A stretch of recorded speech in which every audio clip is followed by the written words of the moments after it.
તો કેમ છો વિદ્યાર્થી મિત્રો? હવે આજે ધોરણ 10માં આગળ વધીએ. 8.1માં પ્રશ્ન નંબર 5 લઈને આવ્યો છું આજે. તો હવે તમને કિંમત આપેલી છે, જો sec થીટા બરાબર 13/12 આપેલા છે, તો બાકીના બધા ત્રિકોણમિતીય ગુણોત્તર મેળવવાના છે. આપણને ખ્યાલ છે દર વખતે આપણે પાયથાગોરસના પ્રમેયનો ઉપયોગ કરીએ છીએ. તો એ પહેલા કાટકોણ ત્રિકોણ દોરવીએ અને ત્રીજી બાજુ મેળવીએ. આ થશે એ બી સી, ખૂણો બી છે એ 90 થશે. હવે આ આપણને આપેલું છે સેક થીટા. સેક થીટા એ કોસ થીટાનું વ્યસ્ત છે, એટલે કોસ થીટા આપણને ખબર છે કે કોસ થીટા બરાબર પાસેની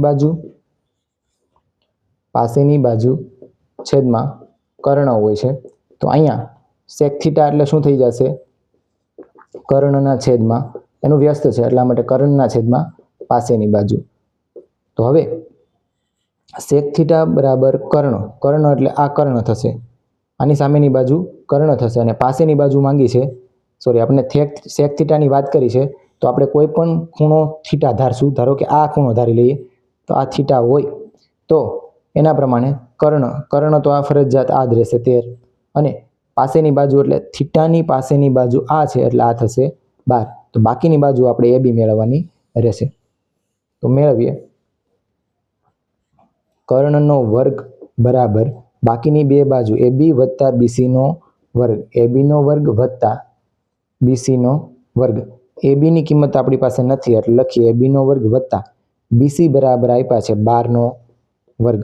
અહીંયા આવશે 13નો વર્ગ. 13નો વર્ગ થશે 169 અને 12નો વર્ગ થશે 144. આ બાજુ આવે એટલે માઇનસ એ બીનો વર્ગ. તો એ બીના વર્ગ બરાબર 9માંથી 4 જાય એટલે આપણને મળશે 5, અને 16માંથી 14 કાઢો એટલે મળશે 2. વર્ગ દૂર કરો તો સામે થશે વર્ગમૂળ, એટલે એનો જવાબ આવશે 5. તો 25નું વર્ગમૂળ નીકળશે 5.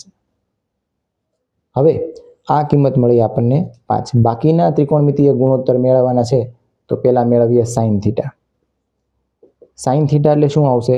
તો કે સામેની બાજુ છેદમાં કર્ણ, તો 5/13. પછી આવશે કોસ થીટા. કોસ થીટા શું આવશે? પાસેની બાજુ છે 12 છેદમાં કર્ણ છે 13. એ પછી મેળવીએ ટેન થીટા. ટેન થીટા બરાબર આવશે સામેની બાજુ છેદમાં પાસેની બાજુ, તો 5 છેદમાં સામેની છેદમાં પાસેની આવશે 12. એવી જ રીતે હવે સેક થીટા મેળવીએ. સેક થીટા બરાબર તો આપણે પહેલા જ લખ્યું હતું, તો ફરી વખત લખી શકીએ. શું આવશે? કોસનું વ્યસ્ત છે મતલબ તો એ પણ લખી શકીએ 13/12. 13/12 એ આપણને તો પ્રશ્નમાં આપેલું જ છે. હવે સેક થીટા પછી કોસેક થીટા. કોસેક થીટા છે ને એ સાઇનનું વ્યસ્ત છે, તો આને ઉલટાવી નાખો તો 13/5 મળે. ડાયરેક્ટ અહીંથી લખી શકો અથવા તો અહીંથી પણ તમે લખી શકો. અને કોટ થીટા છે એ ટેનનું વ્યસ્ત છે, તો 12ને ઉપર જવા દો, નીચે આવશે 5.